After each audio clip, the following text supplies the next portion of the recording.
Okay, Mike.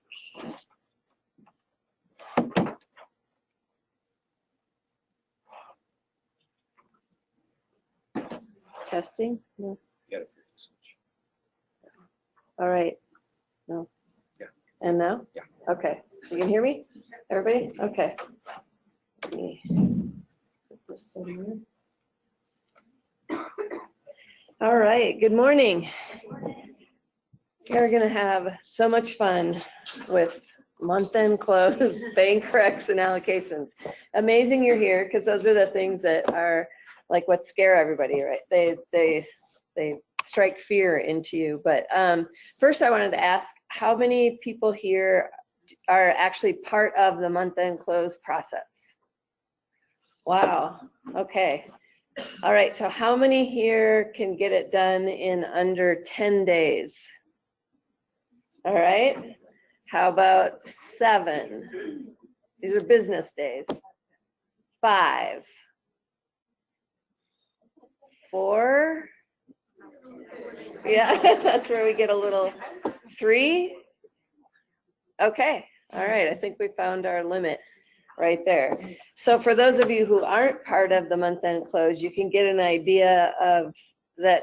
That's a driving factor, right, of closing. Oh, but I forgot. First, I was going to do a little drum solo for you over here, because that maybe I'll save that for when we need everyone to wake up.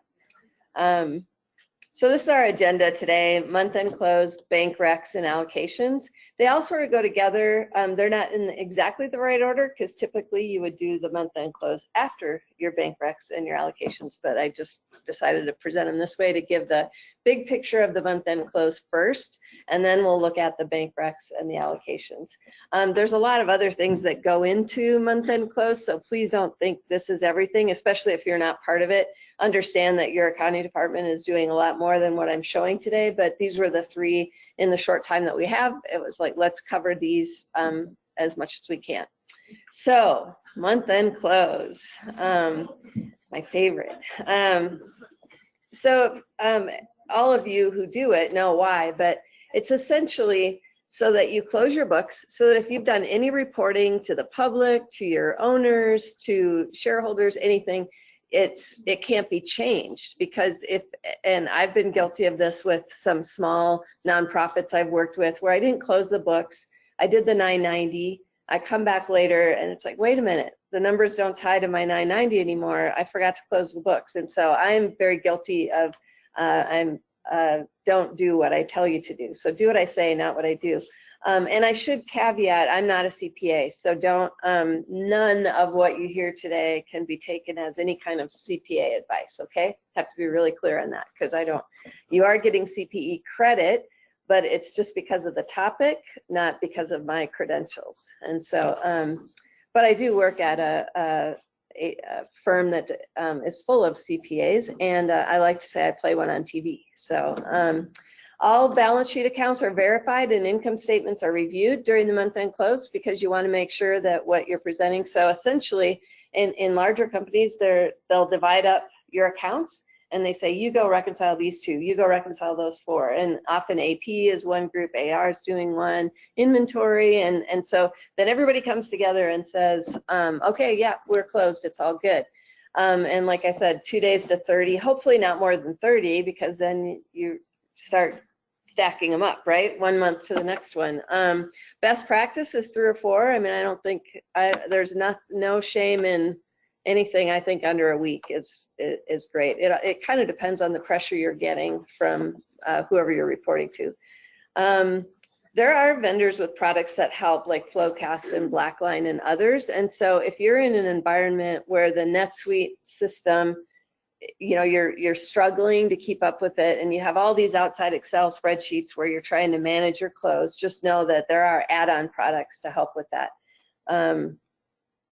NetSuite provides a checklist, and for each of these segments that I do today, we're going to go through some slides, because you'll get these slides afterwards. Then we're going to hop into NetSuite, look at it real time, and then we'll have time for questions. So it's going to be 3 cycles like that, just so you know it's not all going to be death by PowerPoint. So they provide a checklist to help you complete your month end. And it'll vary based on what modules and features you have turned on. So if you don't have inventory, you're not going to see the inventory related ones. And so it's hard to demo exactly what your month-end close will be. The other thing is it's also not magic. Just because you check the boxes to say that you're closing, that's just to keep track of it. You really have to do stuff, all right?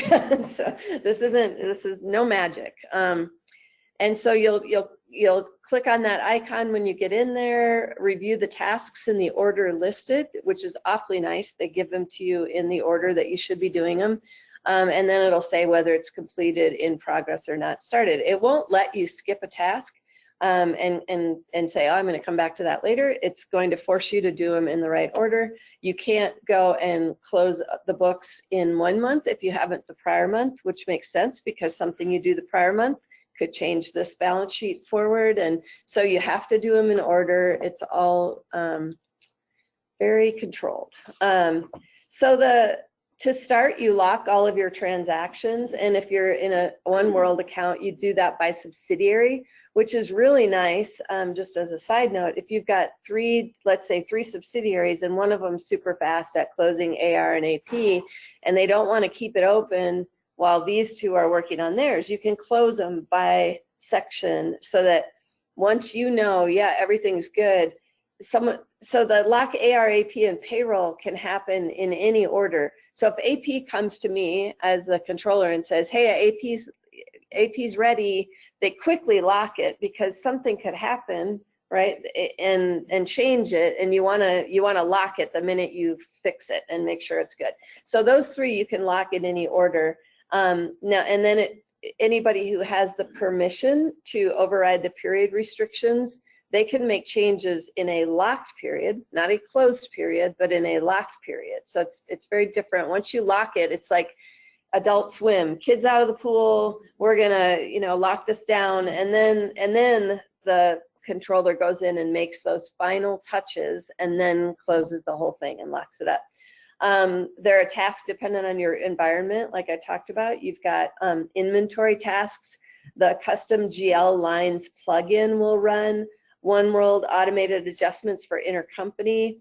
And again, some of these, even if you have One World, you might not have that turned on, but based on what features you've enabled, it'll do that. The multiple currencies where you restate your balances if they're in another currency. Intercompany eliminations, if you don't want to see, you want to get those eliminations in. By the way, just so everyone knows, that would be if company A sells to company B in a One World environment because maybe they're the manufacturer, company B does the selling. On the company A's books, you're going to see that product go out, and you're going to see some revenue from company B. And on company B, you're going to see some cost of purchasing those items, and then they're going to have revenue from selling it. You want to get rid of that revenue in company A and the cost in company B, because the original cost happened in A, the income happened in B, and that's what eliminations are. It sits in the middle and it bounces them out so that it does the opposite, debit and credit, so that when you push them all together, you don't see those transactions. So that's just a little sidelight and how eliminations work. And you can set that up to be automatic as part of your close. In One World, you can turn on automatic intercompany eliminations, and you tell the system which accounts you want to use, which accounts you want to eliminate. So that's a nice feature that was added a few years ago or something. I can't remember exactly, but create period end journals is a new one that came out, I believe, in 18.2. And what it is for those people who are used to seeing their income statement cleaned out basically at the end of a period and pushed over into the equity section of their balance sheet, so they show their net income over in retained earnings. In NetSuite, it never actually makes that journal entry. Older accounting systems used to, that would be the month-end close. You would go in and say, what's my bottom line income, and you'd push it over to the balance sheet. NetSuite doesn't do that because it does the calculation for you in the background, and you never actually close out your income statement. But apparently some people liked that they liked having that journal entry, a physical journal entry doing that work. So that's what that create period end journals is. And they've recently updated that to include some of the classifications. The first time they turned it out, it didn't have department, location, class. You couldn't do anything with that, and now you can. So now I think it's more usable for people. And then GL audit numbering, it'll give a number to all of your transactions, but you have to do that as part of the close, because then everything stops and you can number them in order. And that would be so that an auditor can make sure that there was, it's like, is there a page missing in the notebooks? Remember the old ledgers? I'm really not that old, but they used to number them on the bottom so that if someone tore out a page, you wouldn't see that they're hiding something in their books, and that's what that GL audit numbering does. So once all of the tasks are complete, you can close. Now you can reopen a closed period. You have to have the override period restrictions permission to do it, and you can jump back. Let's say I'm in December. You can go all the way back to January and say, oh, I messed up. My year's not over though. I haven't given this data to anybody because I'm a year-end kind of, that's when we're going to report. I want to go back to January and open that period. You can go all the way back and open that period. And it used to be then that you had to go through and close all, because it opens up all the periods, and then you have to go through and close each one manually, clicking all those boxes, task, task, task, done. Now they have an allow quick close, and so if you have that preference enabled, you can close one or more accounting periods with a single click. So similar to the quick open, where you went all the way back, you can now do the quick close and have it come all the way forward. I will admit I haven't tried that one yet. So anyone here done that? Yeah, and was it okay? Okay, you just click on the close on the latest one.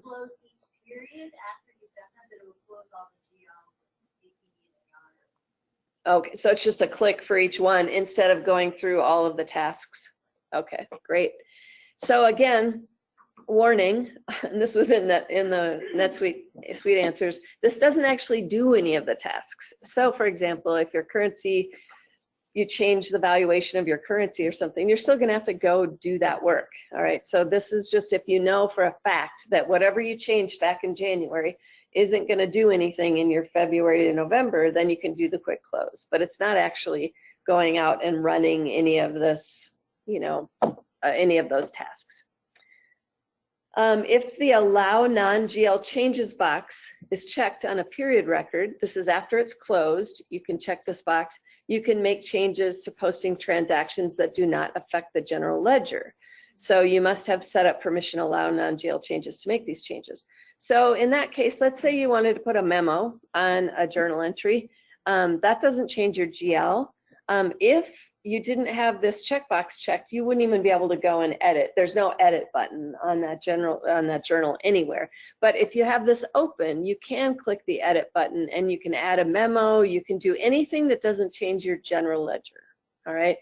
And I was noticing in the notes when I was looking this up that changing an address on a transaction is not considered a non-GL change. Does anybody know why? Taxes. So you could have a different sales tax if you change the ship to address or something like that. So sometimes things that you think don't have a GL impact, it won't let you change them, and you have to think, wait a minute, why would that change the GL? But you can also look in Suite Answers because they have a whole bunch of stuff out there. So now we're going to go ahead and get into the month-end close, and I have notes here so I remember which account I'm working in.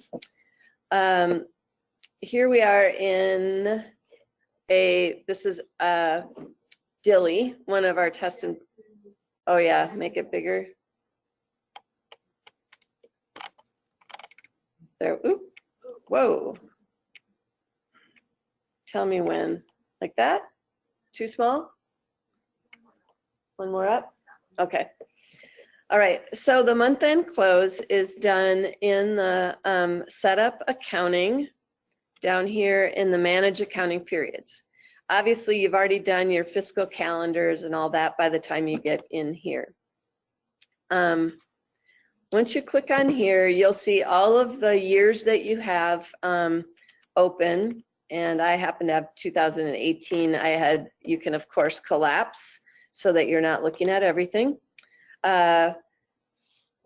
Let's see, I'm going to show you in here.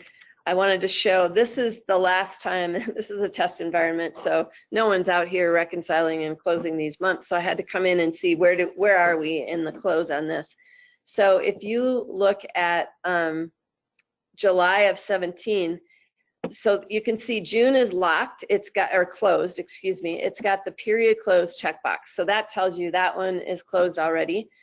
July shows you that it's locked, so right now it's not going to let you do anything unless you have that permission, unless you're the one who can go in and make those changes after it's been locked.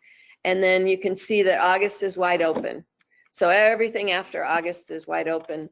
One thing to note, you can lock the periods. I could lock August and September right now.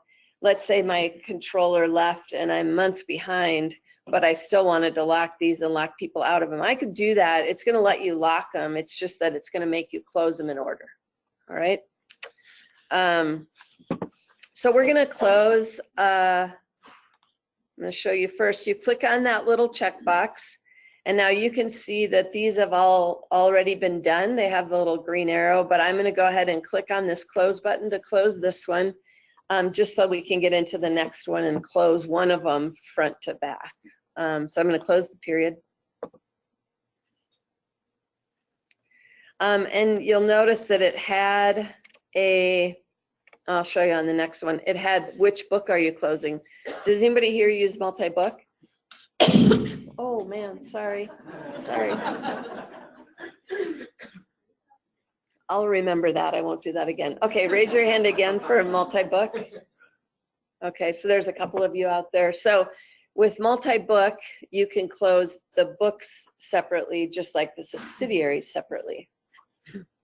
Excuse me. So so you'll see that. So I'm going to go back, and if you're in this period close checklist, in a lot of places in NetSuite, if you click on the list button, it'll take you back to the list of things you were looking at. So here we are, and I'm going to open back 17, and I'll show you if I went in here in September, because I haven't closed August yet,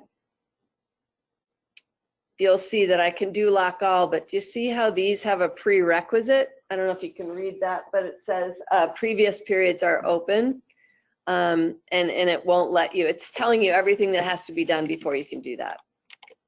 All right, so I'm going to go back to my list. And let's just run through a quick close together.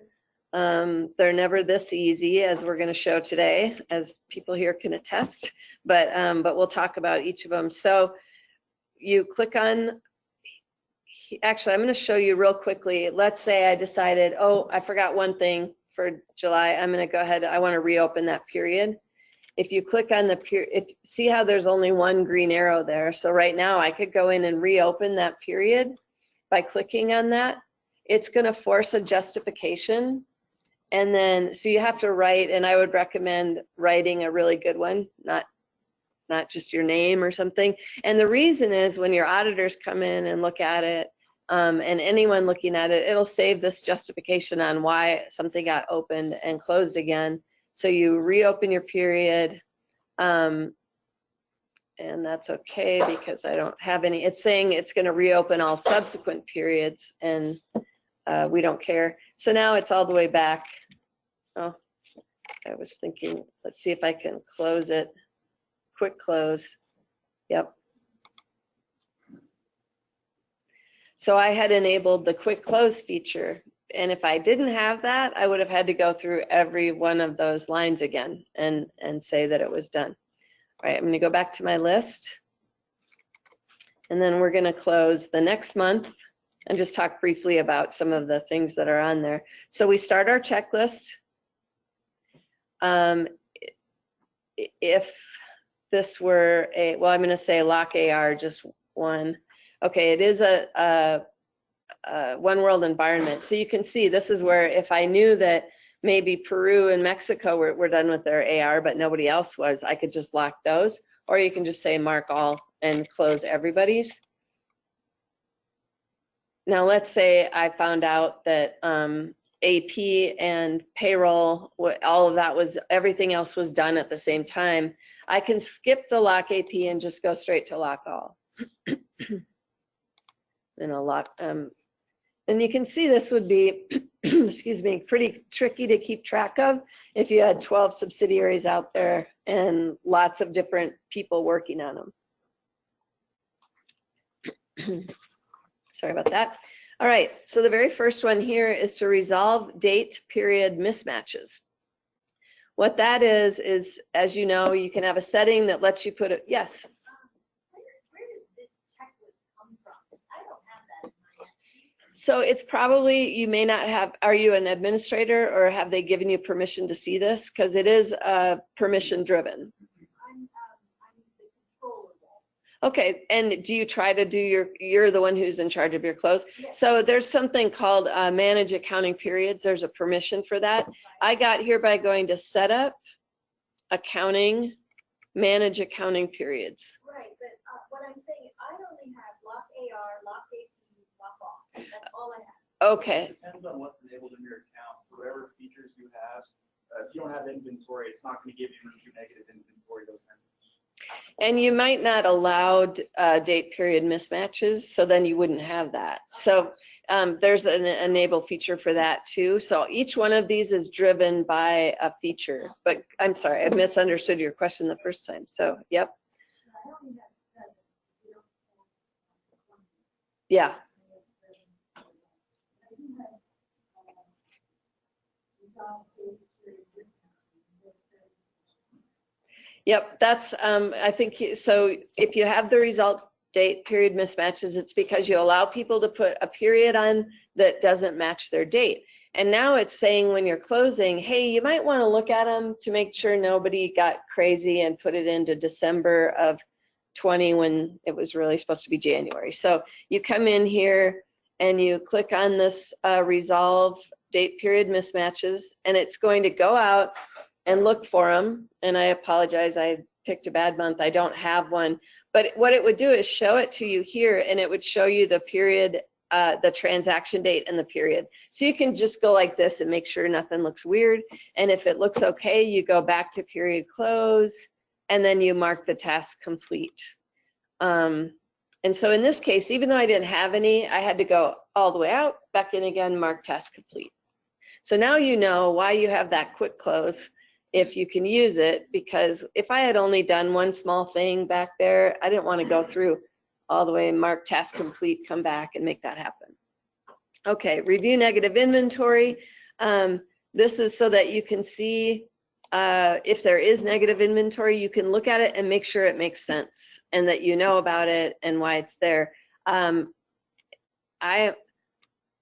I guess maybe I haven't worked with inventory enough to know, but I don't understand why anybody would have negative inventory. I know it happens, but I don't know if there's a legitimate reason why you would leave it on your books at the end of the month, because it's essentially showing you less of an asset, and it's like, do you have it or not? And if you don't have it, then it should be on order. So you should really look at that. I mean, clearly this is a demo account, but you would want to review that to say, and then now I'm going to say, yep, it's okay. Now remember, you can also do it by location, so that you could have different people doing this task for different locations, and then you'd have to know when they've all done it, and then you're going to come back to your period close and mark the task complete.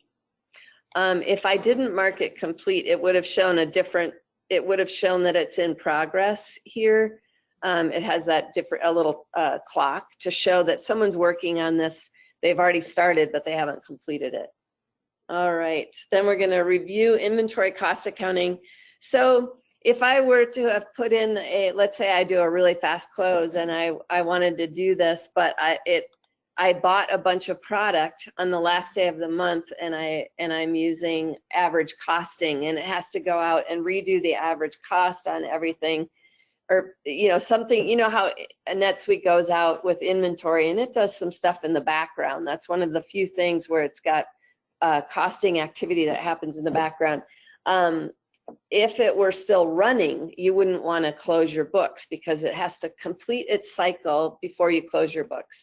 So right now it says that it's not running. So then I can say, great, I can close this. If it were running, you'd have to wait and let it finish and then mark the task complete. All right, review inventory activity. This one just shows you all of the ins and outs of your inventory for that period so that you can, and it'll show the inventory items down the left, and then you can collapse and expand, and hopefully you know about this collapse and expand button down at the bottom. I just collapsed it. Now I'm going to expand it, and then I can say I want to see what this one did. Nothing. So these numbers are your quantity on hand, but you can go in and see. I'm now going to expand all, and I can see, oh, I had an invoice there. So looks like I sold to, so you can flip down this and see it. I personally don't have experience with closing books with inventory where I come in here and look at it, but it's a review for you to go to. Now I'm to go back and mark the task complete.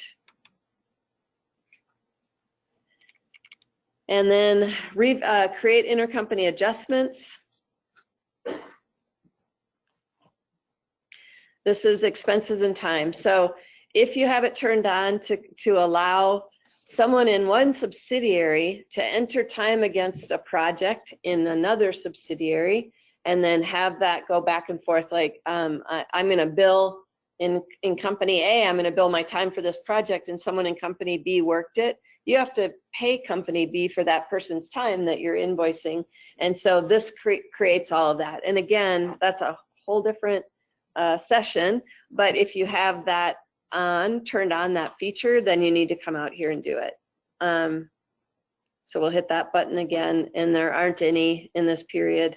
So we will go back to the close and mark the task complete. All right, revalue open foreign currency balances.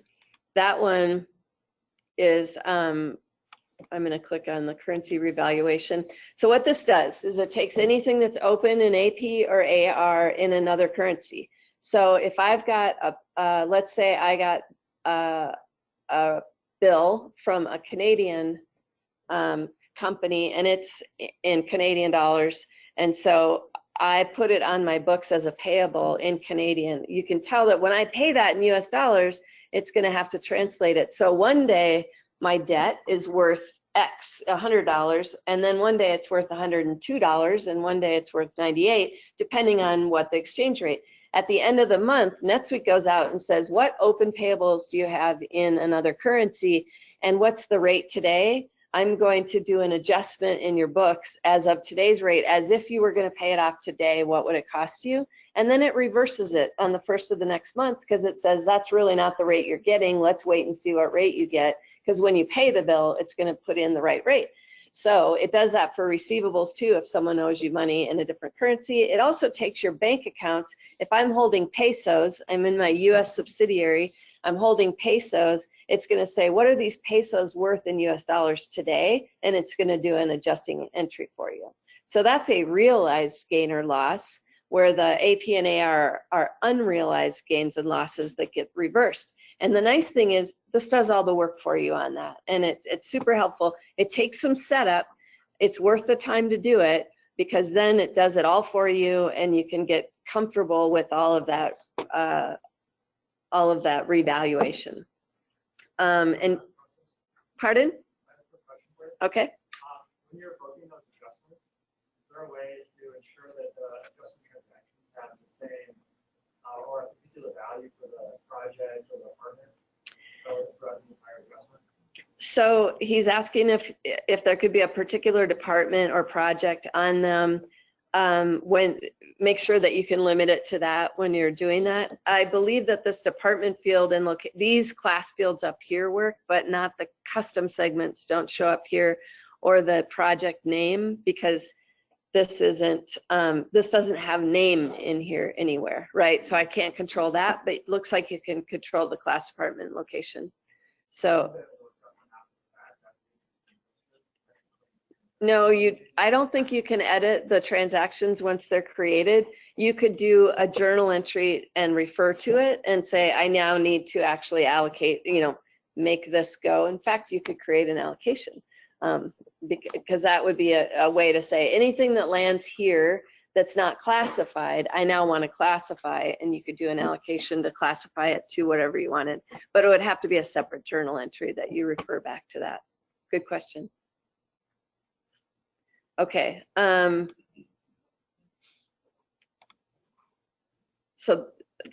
we did that one. I'm trying to get through, I'm trying to do a half an hour on each of these, so I'm now at a half an hour, so if I start talking faster, that's why.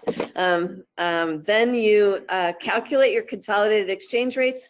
This is where it goes out and it looks at all of the currencies that you hold your books in. Doesn't matter if you have transactions in other currencies, but if you hold your books in these currencies, it wants to know what your exchange rate is, because this is the consolidated one. So if I'm running headquarters and I want to see all of my other books, I've got books in, euro, peso, and I want them to be translated to US dollars so that I'm looking at my consolidated books in my base currency. This is where it gets those rates. Okay, that's what this table is used for. So that's why it's the consolidated exchange rate table. This isn't the table that's used when you're doing a transaction. This is when you're closing your books and you're consolidating them. So if you hit calculate, it's going to go out and it'll look at your current, there's 3 types of currencies, current, average, and historical. So every account in your books, you tell it which one to look at for consolidation. Should I look at current, average, or historical? Those are your only 3 options. If you select current and you hit calculate, it's going to go look at that rate, the Canadian dollar in this case, at the end of the month of August, and it's going to say that's the month end rate, that's my current rate, and it's going to fill that in, and that's from that transaction currency table that it gets that. The average rate, it's kind of hard to explain, but it's a weighted average based on the transaction that you've had during that month in these other currencies. This is the most often the one that people type over when they're doing their consolidated exchange rates. They might say, I'm just going to go out to Oanda and look at what the average rate was for the month, and I'm going to plug that in. But if you don't do that and you use this, it's a weighted average of your transactions that month. So it can be better. It might be hard to explain to somebody because you can't just say, well, this is where I got that number. You have to go out and look at every transaction to show how it was weighted. Historical, if I have like a fixed asset account, I might mark that as historical. So it keeps the original, the month that you purchased that item, it keeps that rate on that item. It's kind of confusing. We don't have time to get into it, but keep in the back of your mind that this is the table when you're doing consolidation. So if you see consolidations look really crazy, it's probably because of your consolidated exchange rate table didn't get a good rate in there. And if you notice that, why does Canada look exactly like the US in my consolidations? It's because it's a 1-to-1 somewhere in this consolidated table. We don't have a different currency. So it's very important to do it. If you hit this calculate button, it'll calculate all of them. And then you can just come in, notice it's got the pencils, and you can overwrite the currency that you want. And so I'm going to say back to period close, mark task complete. And then I'm down to the elimination entries. What was the historical based on? It'll go back if I have a fixed, remember that you would mark your fixed asset account. That's the one that's the most commonly marked to historical. So it's typically a balance sheet account. It might be a loan also or something like that, where you want that account to go back to the transaction date of whatever got put in that account and look at that rate. So it won't change the rate every month. It'll go back to the historic rate that you used when you added that transaction. So it is confusing. And what I always suggest to people is go out into a future period and run some tests on these and put something in and then watch how it affects your consolidated exchange rates if your consolidation, to make sure you're doing it right. Okay, so I'm going to run it.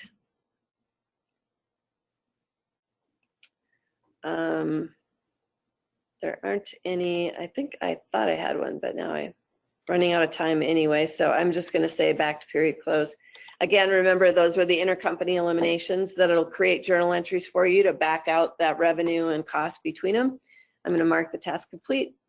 And now I can close. And that's when the accounting department goes out for drinks. And so we close the period. All right. I was going to talk about the non-GL changes and show you an example of that, but we'll come back to that. I was going to show a picture of, I go to a journal entry, I can't change it, I check the box, I go back and change it. I just told you we don't have to go through that, but I will show you where it is on the one that we just changed. If you click into, like I'm going to click into March here, it's right up here. There's a checkbox to allow non-GL changes. So if you need to go back and turn that on, you can check that box and save. Now, anything in March, I could go back and edit and make any changes to it as long as it didn't change the GL. So you're still safe, it's still closed, but it lets people go in and add comments. All right, any questions on month-end close? Do we all feel like experts? What day is today? Everyone's probably already closed, so you can't wait now for the end of July, right? To go back in. And now again, it's different for every company. Your close is going to look a little bit different because of what you have enabled. So what you saw today is just that high level view of that. Okay, and we'll have time at the end, I think. I'm hoping we'll have a little bit of time maybe during the forum that we do at the end. If we want to dig into any of these more, we can do that then. Okay, let's look at bank recs. Another, so exciting, this topic. So again, the purpose of bank and credit card reconciliations, or really any account that you have in your system, is to make sure that your general ledger has all of the activity that the bank or credit card has. So if you think about your personal finances, and I know I'm probably weird, I do reconcile my bank and credit cards. I use QuickBooks at home and I go through, and it's actually been helpful for me for working with NetSuite, because then I know, oh, this is what I'm trying to do. But imagine at home, if you didn't reconcile, you might not know that you had that one charge from the bank, and you need to get that in your books so that in a corporate world, and then at least you can classify it.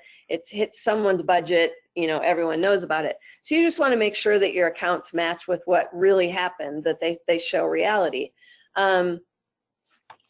I just noticed that typo. I don't want to fix it now. They have to happen before the start of your month-end close, because you're not going to go into your month-end close and then go do a bank rec after, because you're going to make changes. So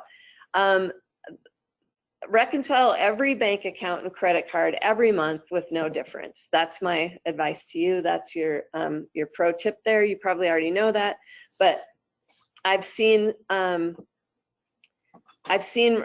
where bank recs haven't happened, but the close has happened. And so that's a bad combination. You're gonna have to open up your close to finish the bank rec. So make sure you do that. And then I'm gonna go out and show you this one, but this shows, it's the reconciliation history on an account. And I'm embarrassed to say this is one that I was working on. I looked at it and thought, how did I do that with the difference? But you'll see that there was a $39 difference at the end of 16, and then in 18, I fixed it. And so you can do that if you have a reconciliation that has a difference one way and you do another one. Let's say they don't want to open the books. You can have a reconciliation that has a difference the opposite direction, and then you're okay. But in the meantime, your balance sheet has been off by that amount. And so just know that. And let's see. So there's two ways of reconciling your accounts in NetSuite. There's the manual way, which they've had forever. So any of you who've been on NetSuite forever, it's the transactions bank, reconcile bank statement, reconcile credit card. Now there's a new, more automated way that came out last year, transactions bank, reconcile account statement. And that would be for both credit card accounts and bank accounts. Use the same method. I want to do an apology here because in the past I've talked about this bank account reconciliation, the second one. I said, oh, you know, it's the Nolan one. Well, it looks just like the Nolan one, but I was talking to the Nolan folks and they said, no, they didn't buy that from us. They bought the fixed assets product from Nolan, NetSuite did. So that's why I thought they bought the bank rec, and I should have verified that before I ever said that out loud. So it is not the Nolan one. It looks just like it, but it doesn't act. The Nolan one is more advanced. So just so you know, if you're having trouble with your bank recs, Nolan has a product that looks like this one, but it has more automation in it. And there's some other ones, and I'm blanking on what they are because Nolan's been around the longest for their bank rec automation. So those are your two ways of doing it. The manual way, you review the GL transactions manually and you clear them on the statement. So it's the old check, check, check. I see this on my statement. I'm going to check these off. And then you add anything that isn't in your account but is in the bank account, or you maybe delete things that you have in your general ledger that aren't on the statement, that aren't just like open checks that haven't cleared, and then you reconcile account. I have a few tips in here to always have the start date, and it's hard to see here, but always have that blank. That's what I recommend, because then you know that you're not ignoring things that maybe got posted predated and they're not showing up. So if you leave it blank, then you know that you're always seeing everything and you won't get yourself in trouble. You can click the complete later button if you're halfway through a reconciliation and you want to save it because you're leaving for the day. You can hit complete later so you don't have to start over. Sorting the columns helps it go faster. So if you are looking for a particular dollar amount, if you click on the amount header, it'll resort them. But here's a tip. If you have already reconciled some, I've checked 3 boxes and now I want to resort by a different column, it'll lose what you just did. So be sure to do complete later, click the complete later, come right back in, resort. Does that make sense? Pro tip there. Bad experience. Okay. And then I have noticed that if I change the width of the screen, I can get the dollar amounts closer to my checkbox. It doesn't let you reorder them on the screen or anything. And if you've got a nice big monitor, the dollar amounts are a mile away from the checkboxes. So I always make that window really small, and then I can get them closer together. And so I don't do a lot of reconciling this way anymore, unless it's an account that only has like 3 transactions, then I don't bother importing it. But if you have any volume of transactions, do it the other way. So, but this is still out there. And again, I'm going to do a demo real quick after I go through the slides, but I wanted you to have the slides too. So to save time, you can import your transactions and have them auto match. It makes the bank rec much easier. You can import with these formats. OFX is and QFX, I believe, are both QuickBooks type formats. So most banks have those as an export. So it's pretty easy. So you go to your bank, and when you're looking at your statement, you can say export transactions, and then it'll say what format. You pick one of these, and then you save that file somewhere, and then you go into NetSuite, upload the file. Then the system will try to match to what you already have in your general ledger, and it'll match based on some rules, and I'll show you what those are. And then so when you first go into reconcile, you confirm the matches that the system did for you, and you say, yep, I like all of those, or nope, that happened to be a $100 check, but it wasn't for that, you know, whatever. Checks are easy because it goes on the number and you're usually fine with those. And then you manually match the rest of them, or create any unmatched imported transactions. So bank charge is a good one where, of course, you're not going to have that in your GL yet, but you create it while you're looking at it, and then you complete your reconciliation. The good part about this is you know that once you've got that left side empty, which is what you imported from your bank, you should be good to go. You don't have to do the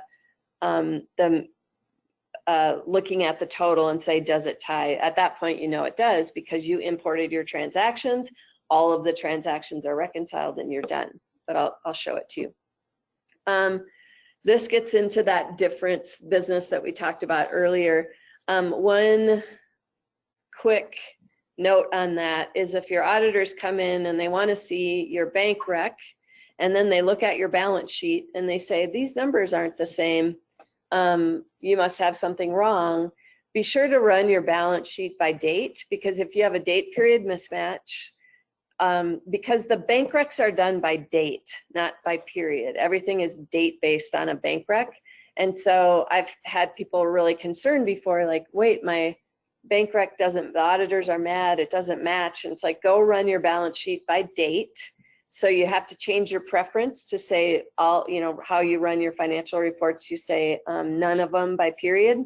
And that's in your personal preferences. You go change that, go run your balance sheet, put the as of date as the date of your bank statement. Now it should match that reconciliation, okay?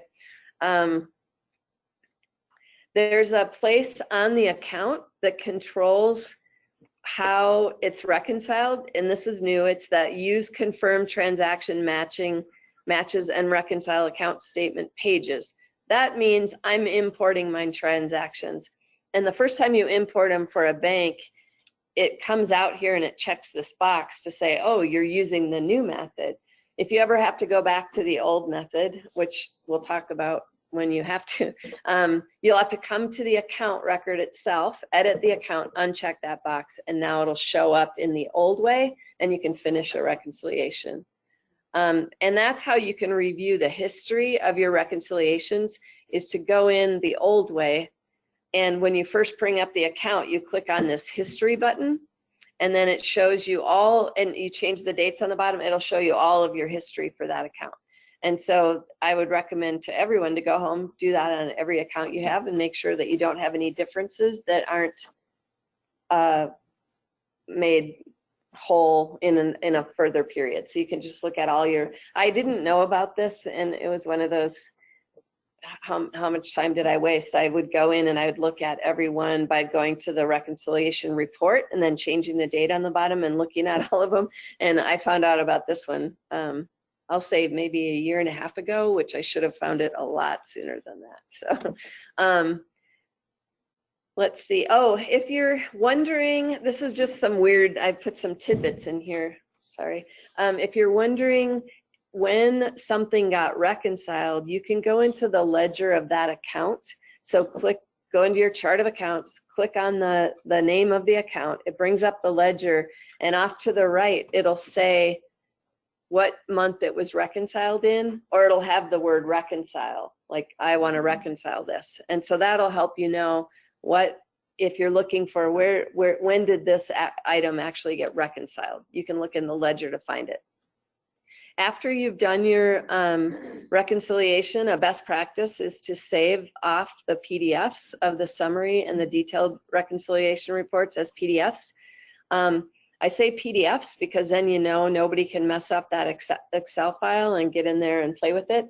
You want them as PDFs somewhere, because if, God forbid, someone comes in and changes something later, you can at least compare the two reports and say, oh, I see what changed.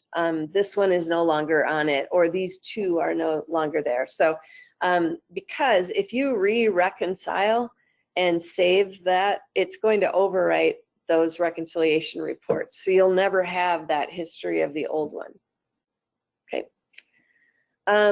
There is a known issue with 2018.2 in the release. When they did something, and I haven't gotten to the bottom of it, but I know it messed up a bunch of people's reconciliations, the automated, I see nods.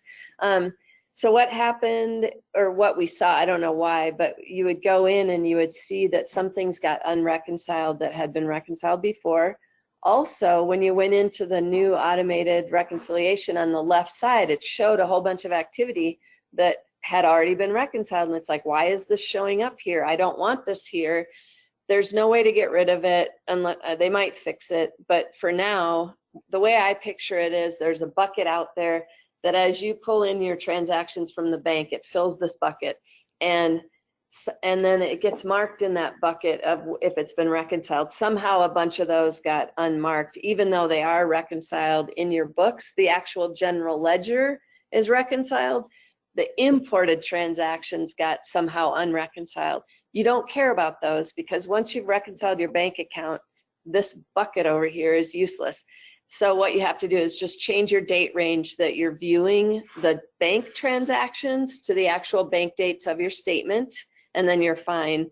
I know as accountants, we like to clean things up and have them out of there, but we can't in this case. So unless NetSuite fixes it, that's been my advice to everybody is change your dates on the left side, and we'll look at that in a minute. And then, yes, go ahead. I was just wondering if that Nolan bank rec had that issue. I don't think it did. Yeah. So you could call them, and they've presented here before. They're in Boulder, Patty's in Boulder, and they would certainly answer that and demo for you. So yeah. Okay, let's get into the demo. I'm going to try to do this in 10 minutes, then we'll take a break. So nobody panic that I'm going to just keep going. All right, here's our demo. I'm using a live environment because bank recs are really hard to show in a test environment because who's got bank statements they're going to load up into a test environment. So I help out with a nonprofit, and so that's what we're looking at is their books. And it's a little bit embarrassing because I'm trying to give this away to someone, so I haven't reconciled very much this year. So just forgive me, I'm a volunteer. And I'm going to be training someone, so I thought, oh, that'll be really good for them to learn and do 10 reconciliations in a row, right? You with me? I'm a giver. So, all right. So, first thing I wanted to show you is if you want to see your rec history, you would go into Transactions, Bank, Reconcile, Bank or Credit Card. I'm going to show you a credit card because I just want, this is the one that has this history that had the problem.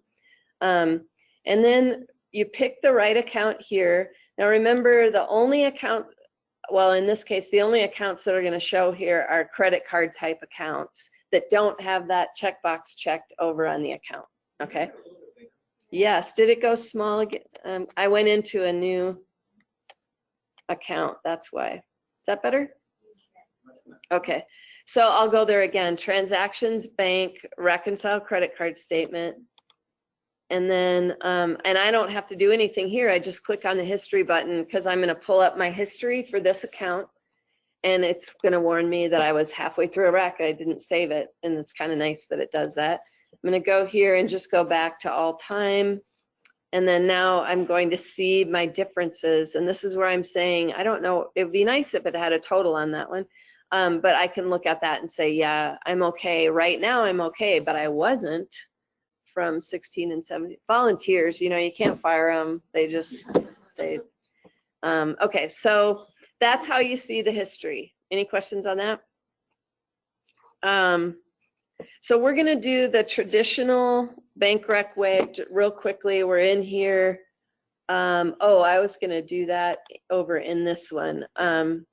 Transactions, Bank, Reconcile bank statement. That's how you get in the old way, right? And now the only bank's accounts that I'm going to see are the ones that are not, don't have that checkbox checked over on the account record itself, but you'll see that I have all of the accounts that are still done the manual way will show up here. And so when you get into this, it's going to show you your last reconciled balance from the prior reconciliation. Again, you can put your statement date in. You should put your real statement date in, but then leave the start date empty so that it goes back all time in case something got backdated. And then you put your ending statement balance here. And then it's nice because along the way, you can see you're getting your difference is going away, and that's your goal, to make that difference 0. Then you know you're done, and that's your key. So then you come down here, and remember this is the old way, and this is where I make that screen smaller so I can see them. But I might have my bank rec up on my other screen, the bank statement, excuse me, on my other screen, or I might have a hard copy that came in the mail. I'm going, oh, okay, I found that one, that was 15. Now you can sort, again, I told you you can sort by these columns, which help you find things faster. Remember that if you have checked some and you want to resort, go and say complete later, come back into it. It's pain in the butt, but it's the right thing to do. And then you keep checking. And so you can also sort by payer, memo, reference number. I've had, you can get pretty creative with adding memos that help you with your rec, right? Because then you can sort by the memo field or by any of these fields, you can sort by it, so that it helps you find things. And then you're checking on your deposits and credits here, and then you're checking on your checks and payments here. So these are the things that went out. These are the things that went in. It gives you a total as you go. So if you have a bank statement that, well, all of them summarize all of your checks, you can say, oh yeah, that matches. So I know my problem isn't there. It must be somewhere else. And then if you have a new charge, like you need to add the bank charge, you can just come in and add it right here. Actually, I'm in a test environment. You can, I don't know what bank they have. You can put that in with the date, number, account, department, location, class. I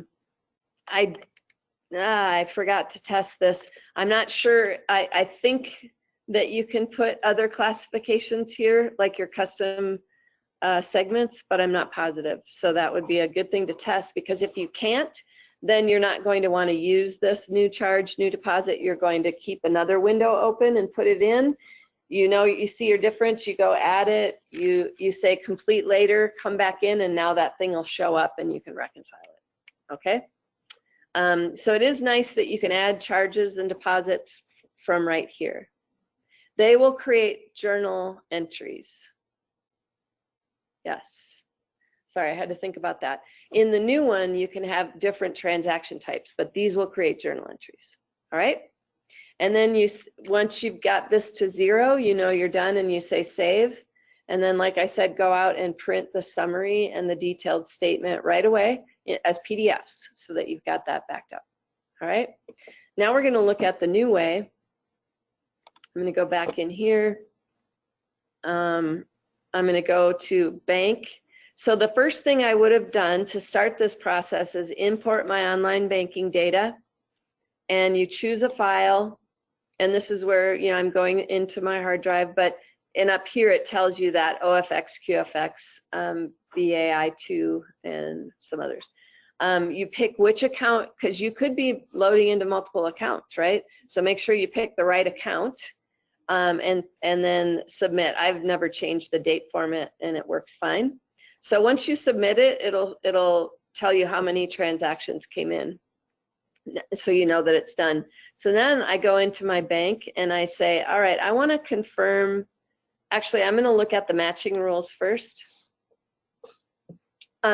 These are the default rules where it will match on the transaction number and amount, match on amount and transaction number without prefixes and leading zeros. So you know how the bank checks always have all those zeros. And then a match on the amount when the date is within the 90 previous days. That's a pretty broad. I don't remember adding that one, and I don't think that they would have given that one, because that seems pretty broad. So you can just uncheck that. You can also do new rules to try to get it to help you with your. So if you can find logic around your matching that you can put into a rule, make it put it out here so that you can make it go faster. And these rules are done by. Let's go ahead and add one here. And then the rule conditions, you can pick a type of transaction. Let's say, then it'll let you pick fields, and you can play around with this. Again, I haven't used this very much, but it'll help you if you've got a logic built in, then you can get that. Yes, Margie.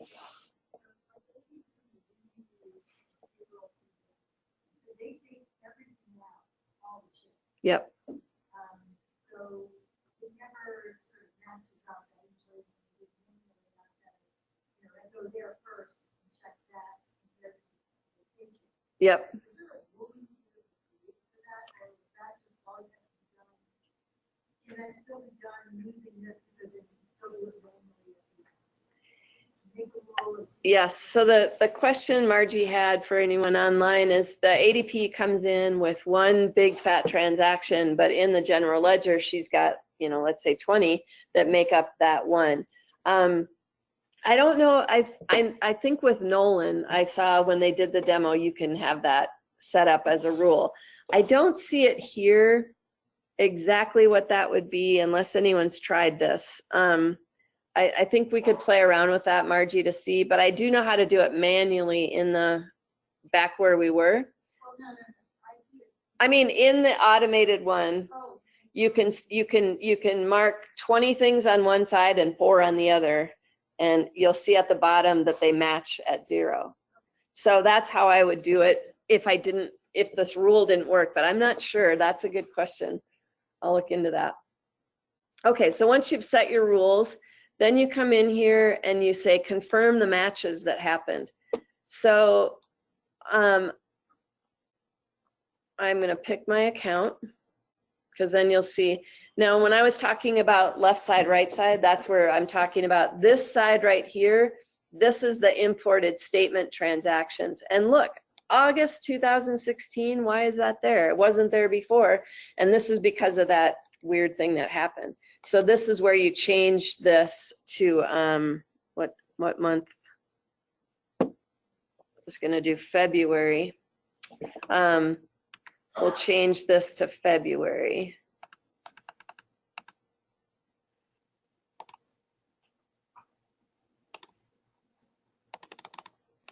All right. And now, so note what I did was I just limited my statement transactions that I'm looking at to whatever my statement dates were. All right. So you can ignore everything else that's out there. Now, if I go to my review matches, it's going to show me everything that it automatically matched. And like I said, we're behind. So, and I don't have a lot of the transactions in. So, so this is reviewing the matches, and I can look at them and say, yep, that looks pretty good. I'm okay with those. I did see this one.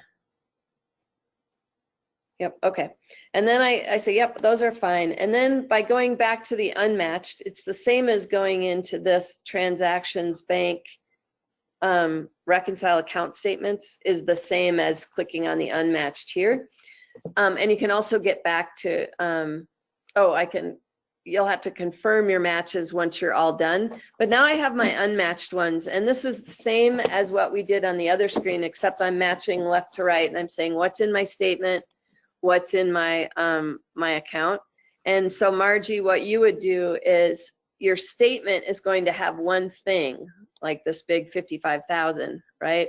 And then over here on the right, if you put a memo in that said ADP, you could sort by memo over here, and then you could check all the ones that make that up, and then it would match.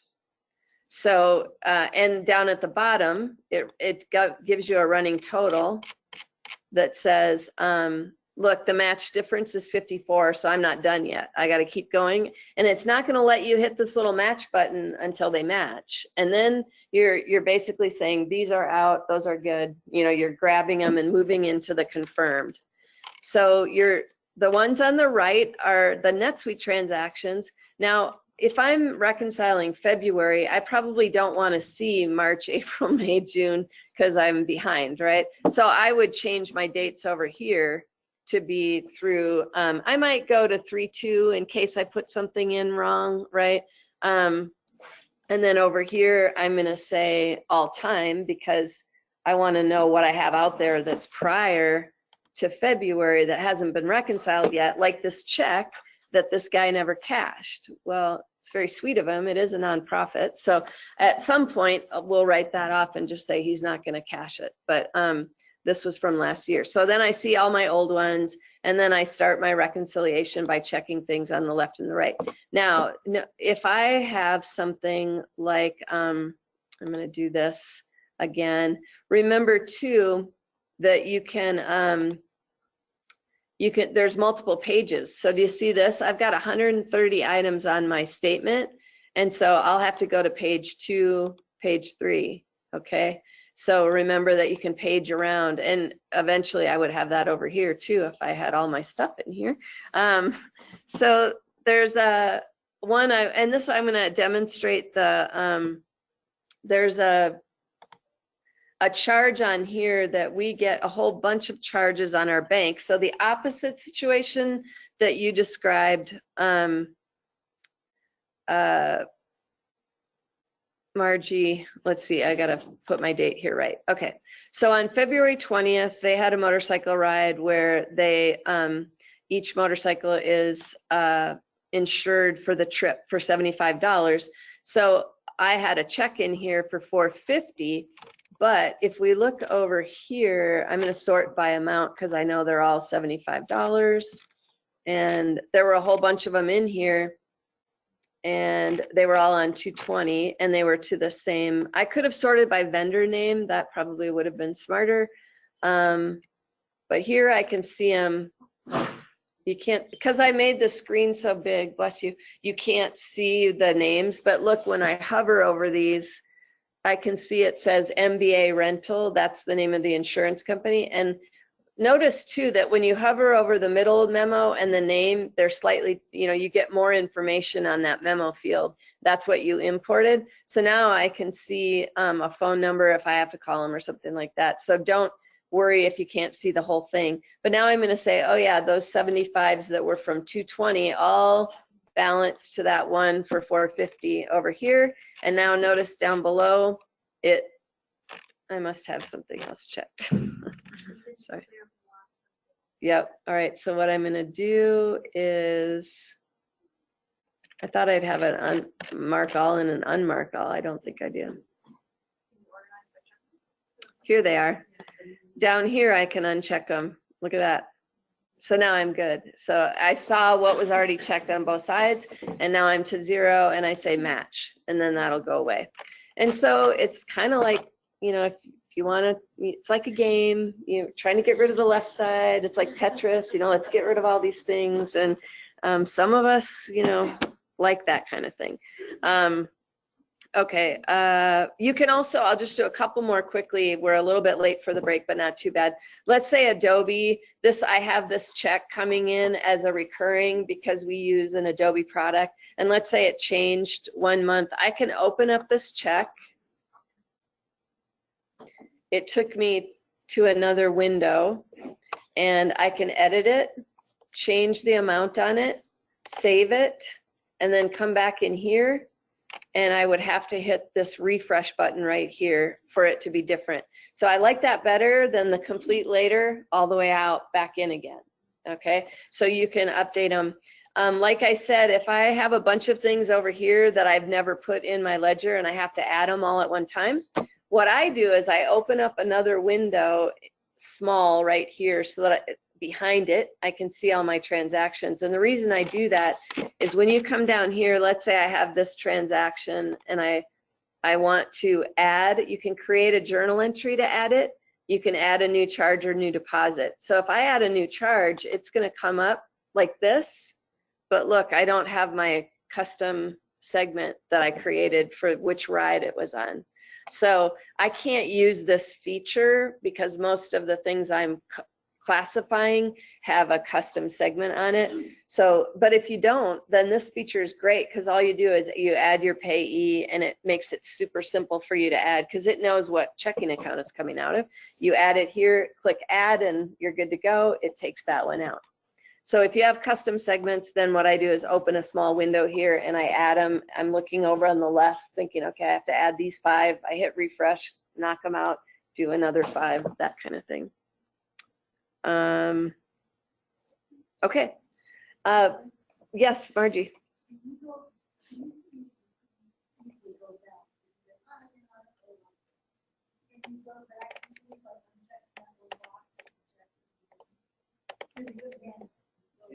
Yes, yes. So, and I'll quickly show that because some people, when after that mix up with NetSuite and you went to the historical transactions, you noticed that something back in June last year was now reconciled with a difference. And you didn't reconcile it with a difference. And so something happened where a few things got unchecked.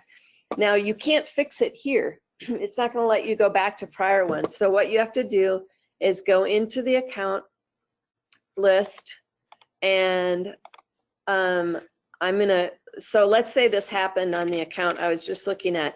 I would come in here, I'd edit the account, I would uncheck this box, save it. Now I would go in to the old way, transactions, bank, reconcile bank statement, and now that one's going to show up, and I'm able to do it the old way. And so then you can go back to prior ones just by putting in the right date. I could put in 3/31/2018, and I'm going to see my reconciliation now. And usually it's pretty easy because you come out here and one of these is unchecked and you just check it, and now it's all reconciled again. You see the reconciled is save it, then go back and check that box again, and now you can go reconcile the new ones.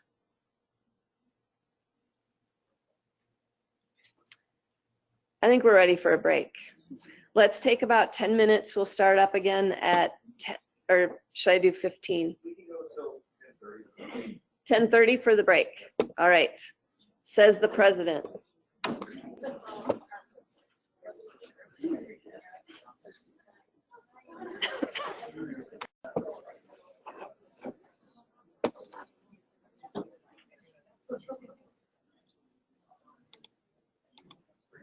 Oops.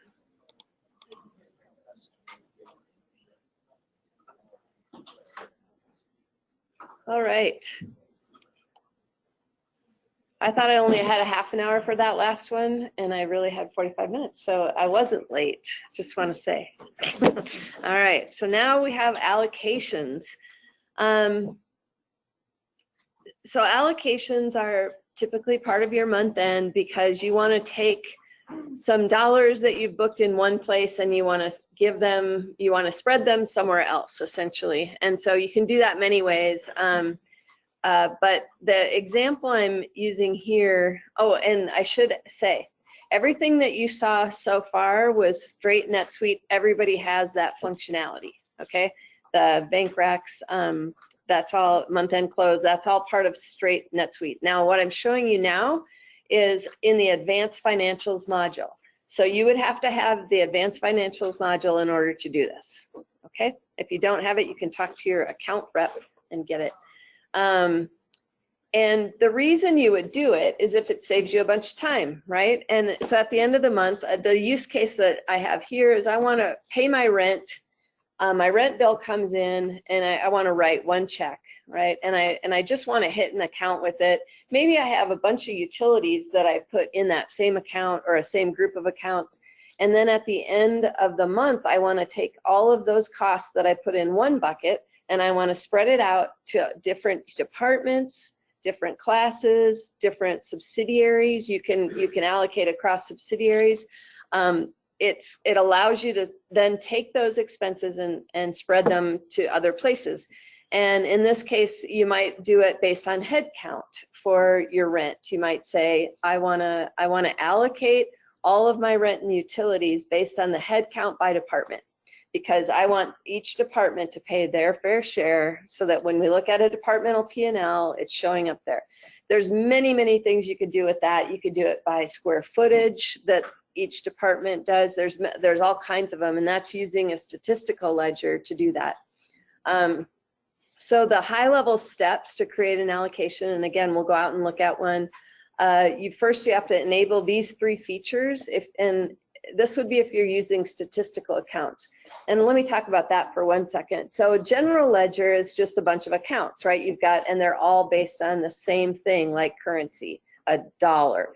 With statistical ledgers, you can have a separate ledger and have it based on different units, and you get to pick what those units are. Head count, square footage, you might count, I'm not coming up with another one. Those are the examples I use the most often. And they don't affect your general ledger at all because you're not trying to pull them in with your general ledger. So you can put things in there that are completely used for reporting or for these allocations. They're not going to affect any of your dollar ledger. It's a separate statistical ledger. So if you turn that on, you turn on expense allocations, dynamic allocation, and statistical accounts. If you enable those three features, then you would set up your statistical account. So you would say, I want to keep track of head count, and you would create that brand new account. and then you'd set up your statistical schedule in order to create the entries into that account, and then you would set up your allocation, and we'll go through those steps. To create the statistical account, you can see them by changing your view on your chart of accounts. In that top part, there's a statistical, it says a drop down for that. And now you see what statistical accounts are out there. I'm gonna have to say that word too many times, keeps tripping on it.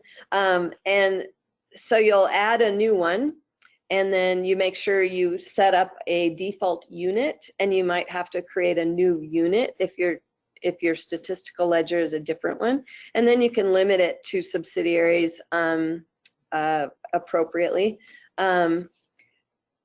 So I had a weird thing happen when I was getting ready for this. I couldn't see the account in my list when I was trying to create the statistical account schedule, so I had to create the new account from there. So the first thing I did was I came out and I created a statistical account from my chart of accounts. I said new, and then I want us to, and then when I went in to do my schedule, that new account that I created wasn't in the list for my statistical schedule. So as a workaround, I just hit new from there, and it let me create a new one, and then it worked. And so it was a mystery that I didn't get solved before I came to you. But if you run into that problem, just go ahead and or you can skip straight to that when you're going to create a statistical schedule. You can go ahead and say add new account from there. The schedule, and I didn't even know this existed, and so does someone know when they added this? Has it always been there? What it does is it lets you count it. Hold on. Oh, based on a saved search, it'll fill in your ledger for you. So imagine if your head count every month changed, right? You've got people coming and going. You would have to go in and write a journal entry to say, take out 2 people in this department and add 3 in this one, or you'd have to make that manually. Well, the statistical schedule will go out and it'll count how many employees you have in each department, and it'll put that in there for you. So as long as you run your statistical schedules before you run your allocations, then it keeps up. Does that make sense? Any questions on the schedule? And again, we'll hop out to NetSuite and look at it there too. All right. Then you create your allocation schedule, and the schedule is where you say, take everything in this bucket and put it into these buckets based on these percentages or on these hard-coded numbers. And so you select the sub from which you pay the expense, make sure the classifications match the payment, which I think it's important. If it were me and I was going to do this rent allocation, I would keep my classifications blank, because then if I ran an income statement by class, I would see that they're not classified, and I would think, what's wrong with those? Oh, that's right, they didn't get allocated. Then once you allocate them, you classify them, so it'll never allocate it again, because your from bucket is only unclassified stuff, and then you allocate it and it gets classified and it's no longer available to be allocated. And so if you pay attention to things like that when you're creating your allocation schedules, and then also as you're making the entries of the things that you want allocated, try to isolate them in some way. Maybe it's an account that you isolate them to, a classification, something, so that when you run your allocations, you know you're done, because that thing's empty, whatever bucket you were using to collect what you wanted to be allocated. And then in the destination, in this case, I entered all of the subs, and I'll show you this one because it's possible that a department could get more head count later. And so you had to make it everything, right? All possible answers in my 2 subsidiaries. So I was taking all of my rent from one and allocating it out to the subs and their departments based on head count by department. And so I put all of my subsidiaries in there, so that in case any of them had it, and you'll notice it's hard to see this, but there's no people in the Australia departments or Japan, but they're there in case someone was hired, then it would work. So you want to be future thinking too when you're setting these up. You run the allocation and review that the journal entries are created. The tip, because I was playing around with this, is to delete it from here. If you want to rerun it again, it's under that actions button when you do edit, and under the actions, you can delete your journal. So what's nice about allocations is it's not hard to redo them. If you don't like the results, delete the journal entry, go change the date on your allocation and rerun it after, you know, with the changes that you make. So you can't break it, and everything is reversible here. So that's what's good news about allocations, because then you can play around with it and see if the results that you're getting are what you expected. And until they are, just keep deleting the journal entry that's created. And it's creating one journal entry, so that makes it easy. Oh, I got ahead of it because I didn't do my demo yet.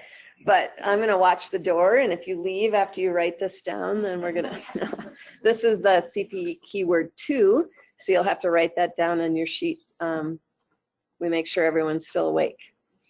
All right, I'm going to go over and we'll do the demo. I'm going to go back into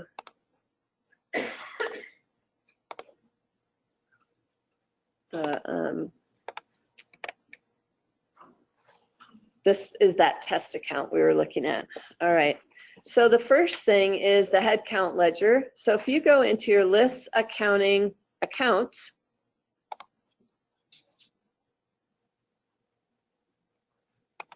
typically you're going to have it on financial up here, and you're going to see your chart of accounts and all of your financial accounts.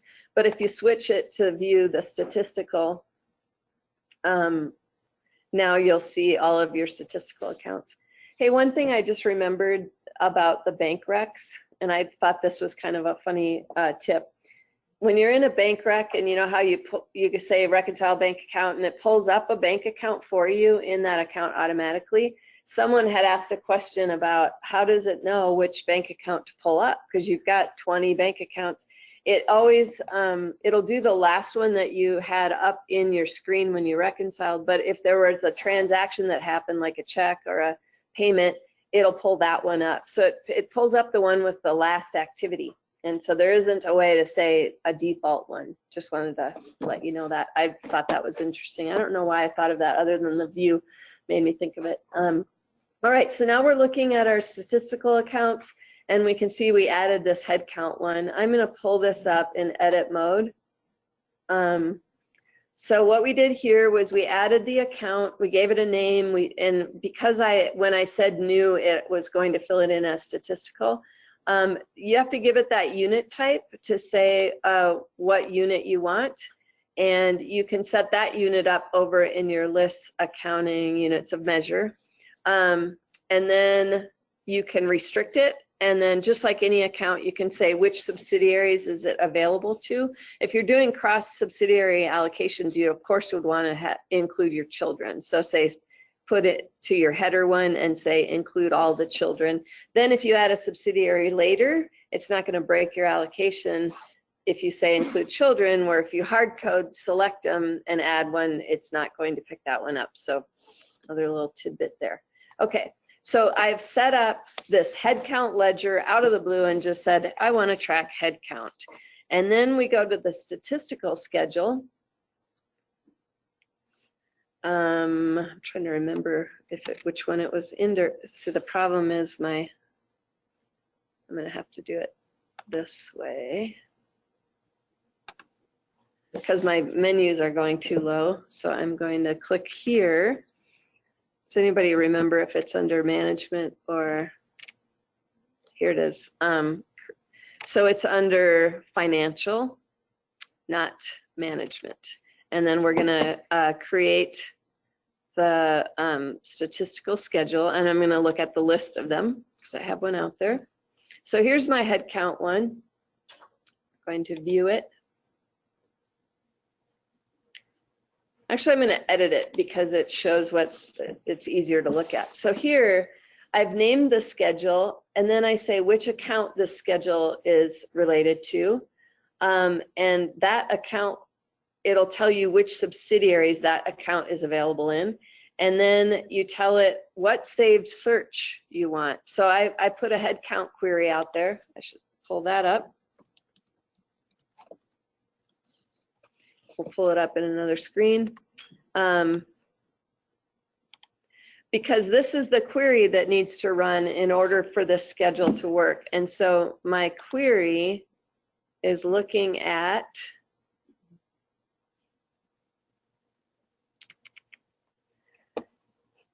I want all departments except unassigned. And then because this is a head count query, so I started with an employee search, right, across all of my employees. And then I said, I don't want my inactive employees. And if the department is not assigned, I don't want to see it. Because in this test data, there were a whole bunch that were unassigned. And then I'm saying I want to count the names and I want to group by department and subsidiary. Okay, so this is giving me a, there's a count by department. So I have one person in engineering, product management in the Americas. So that's what I'm trying to get, because that's the journal entry I want to make into my statistical ledger at the end of every month. It's going to go count them. And then it replaces it every month. And it says, how many do I have by department and subsidiary? So back on here on the statistical schedule, I said, go look at that head count search. And it's nice, you can hit this validate button and it'll tell you it was successful. It detected segments, department, and subsidiary. So that didn't work the first time I did it because I didn't have subsidiary in there and it needed that too. I think that was my error. But anyway, it's nice. You can validate it, make sure it works. And then you say how often you want to run it and when the next run was. And then you save it. But you can also run it. You can also run it from this list right here. You can say create journal entry. So when you're testing it, even though I said 831, I could create my journal entry now, and it's going to go replace that in that ledger only. Right? Does that make sense? So I'm not affecting my general ledger here. I'm just putting in the weights that I want to use for my allocation. Okay, and then we're going to look at the allocation itself, transactions, financial. In this case, it was an intercompany allocation schedule, but you could also just do allocation schedules if it's all within one subsidiary, and if you don't have one row. I'm going to look at the list. Here's my rent allocation. I'm going to edit that so we can look at it together. And honestly, with allocations, you just have to, you have to get used to them. You have to do a lot of trial and error to make sure that it's getting all the right data in the from bucket and then putting it into the right two buckets. And there's some different options on that. For example, on this one, I've said, okay, we'll start at the beginning here. We want to do it end of period. My next date's 7/31. You can remind and forever, and then it'll show you up in your shortcuts that you have in your reminders. It'll show you that you have an allocation to run. And then depending on this, if you do dynamic allocation, that's what we're doing today because we're using a statistical ledger. That's a dynamic allocation. It can change every month depending on where the numbers lie. Then you tell it your weight source, and this is the account, the statistical account. And then the date basis is year to date. Now, you could also, because it's replacing it, and I checked this, if you're using standard journal entries to change your head count and you're replacing it, you may just want this month. Or there are some times when you're not going to want to look year to date. You're going to want to say whatever happened this month. So just know that this date basis will make a difference, because you could just do this period, whatever happened in that statistical ledger in that period, as opposed to the whole year. And then the units come from the weight source. Okay, so this source tab is saying, what do you want me to allocate? Where can I find it? So you have to fill in these accounts, the subsidiary, the account, to filter it to say, this is what I'm trying to allocate. And then you down here you pick the account that you want. And then I said, I don't care what name is on that transaction, but I want unassigned department, location, and class. This is what I talked about earlier, because when I paid that rent check, which I'll pull up so that we look at, I think I have it up here, check number 55. maybe not.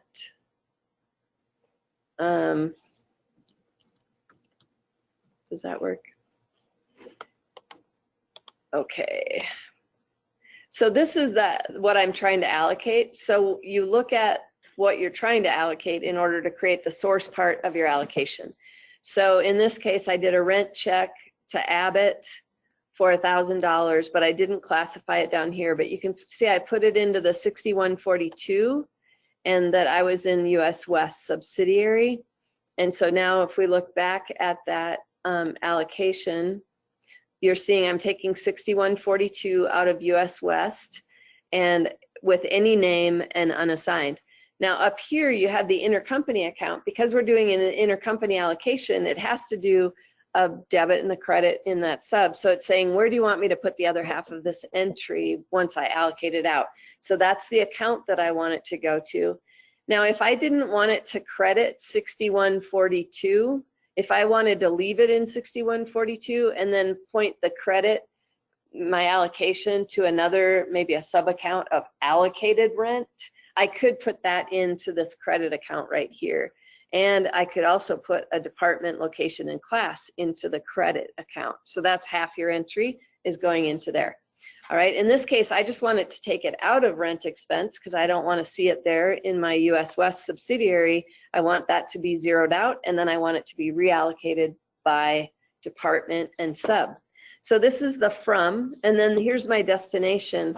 I'm saying go ahead and put it into the Americas rent expense account with their intercompany clearing account, but auto-populate the department based on the weight. Okay, so that's how it knows to go ahead. And look, it did a sample weight because I said update sample weights. If I click that right now, if I had made a change to, it would, maybe there's 50 people now in this department, it would update those. And when you're writing your allocation, click on that update sample weight because that's how you know if it's working. If you don't get any weights, you're from your weight source isn't working, or there's no data, or there's some problem. So if you click on that, then you're good to go. So I'm going to save that and I'm going to run it. So if I say create journal entries now, even though it's not 7/31, I want to show it to you though. You can execute this at any time and then go delete the allocation that you get. I'll create the journal entry, and then it's telling me what my journal entries are. Notice I said it was one journal entry. I lied because it's multiple because there's one in every subsidiary. Okay, so it went out and it created these. So I'm going to open a few of them. All right, and then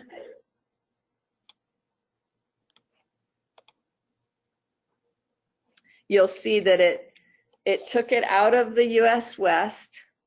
And this is the moving it inside the US West account. It credited rent expense, debited my intercompany clearing, and then it put it in, weighted into these in the Americas. It did one journal entry to put them there. And they're all going to look like this. And then I thought, well, if I want to redo this, I don't like it. I now have 10 journal entries because it did one in every sub. But I did notice that you can come back into this allocation detail. Remember, I'm in the allocation detail of what just happened, and I can delete it, and it'll delete all of the journal entries that were created by that one allocation schedule.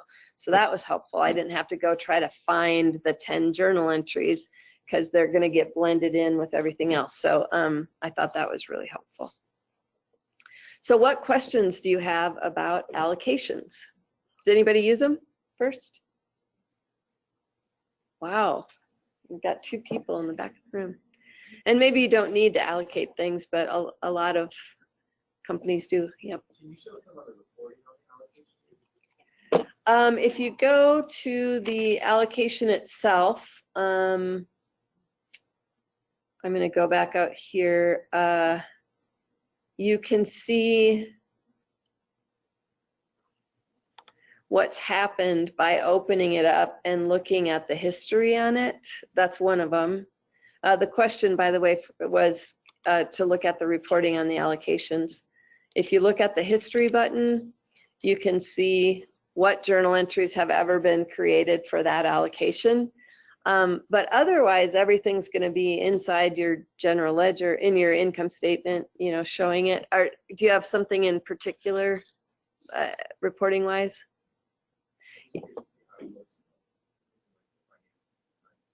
Okay, we can look at this one because it's a 731 entry. So if I go in and look at an income statement for 731, and I look at my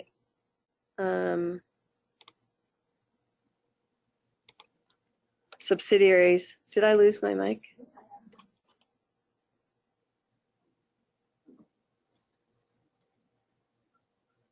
Is it on yet? I wonder if the battery died. Is it? I flipped it off and on. Yeah. The battery light is red. It should be green. Okay. I'll just talk loud. I grew up with 3 brothers. You had to yell to be heard. Okay, so if you then look by subsidiary and refresh, and I'm going to look at, this was July, we wanted July 19, right? I believe. I could have said this month, that would have been faster in my period there. Now this will be interesting because there's not going to be a lot here, right? Because I'm in a test environment that didn't really have any activity. And so now you can see that it allocated it all out. The rent expense is being allocated out. And there's my total. There must, oh, because this is consolidated, it did an exchange. That's why it's 1,009. You might look at that and say, well, how I only paid 1,000 for my rent. I saw the check. It was right there. It's because of it actually went out, and this is what's hardest about the currencies when you're looking at consolidated. It exchanged it when it sent it over on the journal entry, and then it exchanges it back. It doesn't show the 1,000 in the original because it had to be translated twice to come back to the consolidation. If I put my consolidated exchange rate as the same currency rate as I have in the day that I did that transaction, it would say 1,000. All right, but it's probably not going to be the same because you're going to pay your rent on one day. You're going to allocate. I guess if you allocate at the end of the month, on the last day of the month, as opposed to the day you do your rent, it should work because then your consolidated exchange. Now it's going to use an average. Yeah. You're gonna have leftover no matter what. Yeah, it's going to look funny because you're going to say, but I paid that in US dollars and I'm looking at this in US dollars. And so that's why when you see those differences, it has to do with that average exchange rate that's on all of those currencies out there. So what you're not seeing here is the original because I didn't have it go back to a different credit account. If I had made the credit go to the US West account into another credit account. For example, if I had a sub account of rent expense called allocated rent expense, my original 1,000 would be sitting right here in the rent expense plus the 520. Then my credit here would have been 1,000 underneath. You would have seen 1,000 coming out. And so that is a good question from a reporting standpoint. If you want to use a different credit account, you'll see more of a path of how things moved. Does that make sense? Now it's buried because I hit the same account with the allocation that I hit the original check for paying the rent to. And so it's going to net them out because it pulled out the 1,000 and it put in the 560 based on the head count in the US West subsidiary, or in that department too. Oh yeah, and I'm not showing this by department. I should show it by department because we actually allocated by department. So now you're going to see this rent being allocated across all of the departments based on our allocation.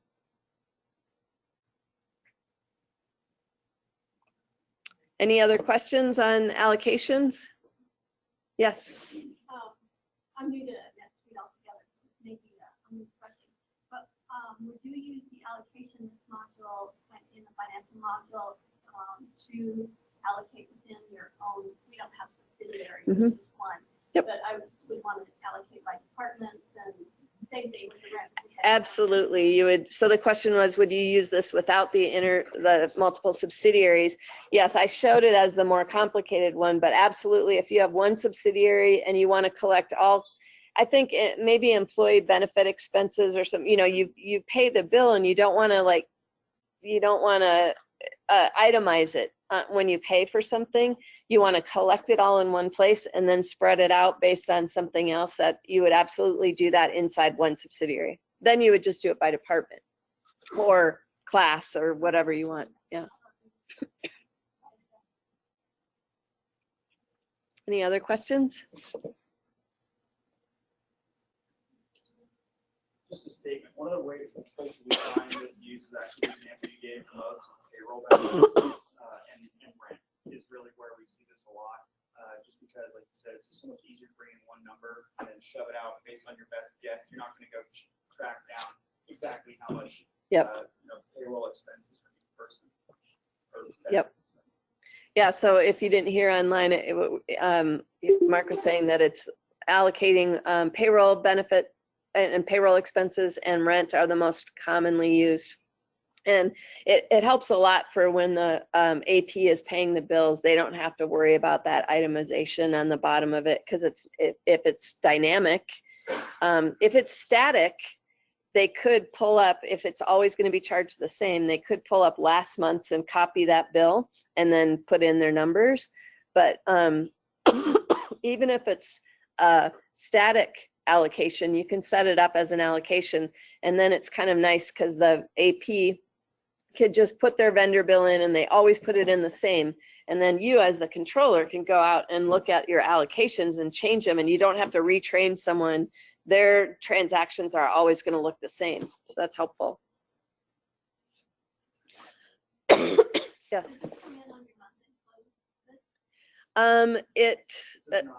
It should be something that you just take care of before, like bank recs. Like if you have a month-end close checklist, I know I did when I was an accountant, we usually just have that as one of the line items. Run allocations, and usually it's done, if you have a 5-day close, it's probably done on day 4, 3.5, when all your costs should be at that point. So that way you're not running these things multiple times. So it's definitely not on the checklist in NetSuite. Correct.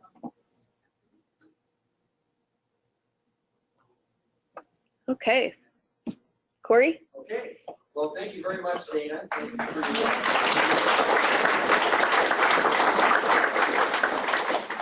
take a very, like a 1-minute pause, and we're going to get Mark up here to do our tips and tricks. I'm going to try and switch the battery out of this mic. 1 second. You said 1 minute. 60 seconds.